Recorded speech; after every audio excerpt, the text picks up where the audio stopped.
When it comes to fixing traffic congestion in car-dependent places, planners, advocates and engineers will provide a lot of effective solutions, from street redesigns to smarter traffic lights or even the building of new transit. And while those solutions are definitely helpful, some car-centric municipalities often find them too expensive to invest in. But there's one solution that isn't as ridiculously cheap but as stupidly important: cutting cities off car through traffic. The term through traffic refers to cars passing through local streets solely to find the quickest way to the destination.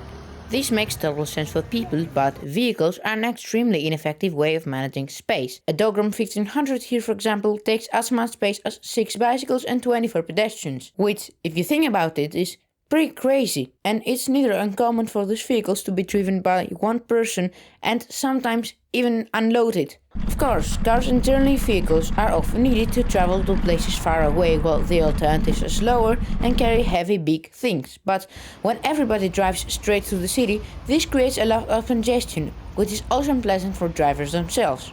A bicycle over here may be 3 times faster, but this congestion in car use also makes it unsafe for somebody to walk and cycle, which is why making vehicles go the long way around doesn't only reduce house bulldozing, street maintenance costs, make streets safer, but it also reduces traffic, which is better for drivers themselves. And there are a lot of cheap ways to do that.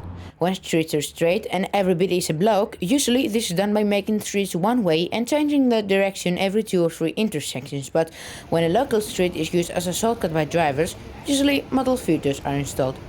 Model filters limit through traffic by preventing cars from driving the entire length of a street, allowing access to only local destinations. This local street in Freiburg, for example, was blocked off car traffic, so they cannot use it as a shortcut to turn right. The street is still accessible by cars turning right from this tram stop. This ensures that for the people who live here, their street will not used as a shortcut from a main road, but at the same time they will be able to come there with a car. Of course, pedestrians and cyclists are still allowed to go normally through, since they do not clog up the streets, they are slower overall and they do not produce as much noise. This perfectly establishes how cutting streets off through traffic makes these neighborhoods quiet and safe, but how does indirect car travel actually improve traffic flow? Well, it's simple. Nobody will ride the painfully slow public transit when it's stuck between thousands of cars, and no one will cycle here because the streets are clogged up with cars, which make them unsafe and maybe painfully slow too. And since there is no solution to traffic congestion except viable alternatives to driving, this makes the alternatives viable. Studies have found that when making vehicles go the long way around, people who actually need to drive will get to the destination faster than before, since they won't have to encounter this much traffic. And this ain't just better for people who do not drive cars. This is also better for drivers, cyclists, pedestrians, public transit users and even the city. No city is able to make driving fast enough, and if it is fast enough, that's because hundreds of millions has been spent to make profit to the auto manufacturer and oil manufacturer.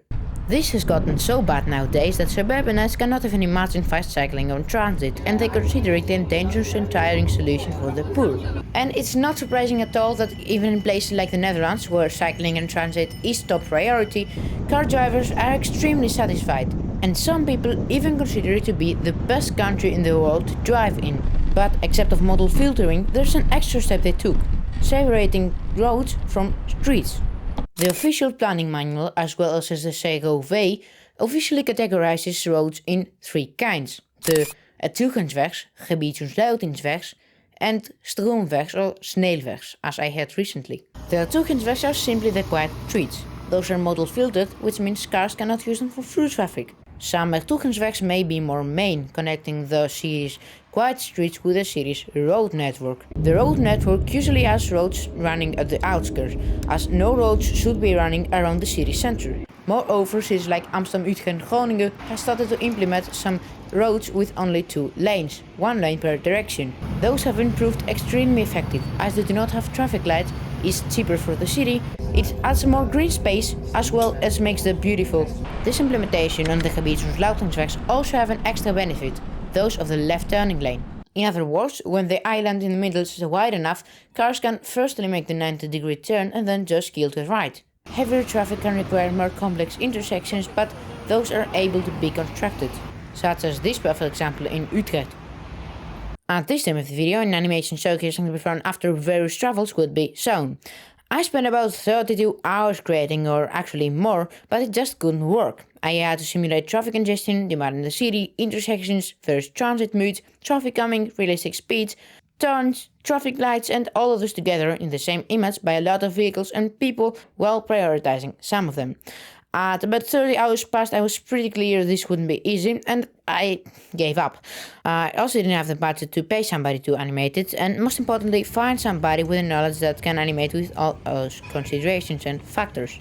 But you don't really need animation to understand that, since there are thousands of studies and hundreds of cities showcasing just that. And if you look at most cities in the Netherlands, which is now considered a bicycle paradise, you'll see that there weren't nothing like that in the 1960s until about the 1990s. So I spent this time of the video focusing on other benefits that may not be obvious to everyone, such as environmental impact. When such projects take place, people often complain that Actually, this contributes to more environmental degradation because cars need to travel longer distances and burn more gas. this makes sense until you think about it for more than 3 seconds, because those projects happen in the first place in order to minimize traffic. So if made correctly, spending more gas is impossible. Back the city, reducing traffic congestion will also reduce emergency response times. That's mainly because it's extremely easy to clear a path from pedestrians and cyclists rather than to clear them from vehicles. Now the fire trucks also need to be small enough to fit on those paths, which is why American fire departments are blaming the bike lanes for them not responding quickly to the crashes that are made by those wide roads that help them respond quickly to those crashes. Also, if you want to learn more about this situation, I would actually suggest you to watch this video from Notice Bikes about why American fire departments are fundamentally getting people killed. All in all, I really enjoyed making this video, although it took me an immense amount of time, so I would suggest you to subscribe. You may also support it further on Patreon. Thanks for watching, I appreciate it.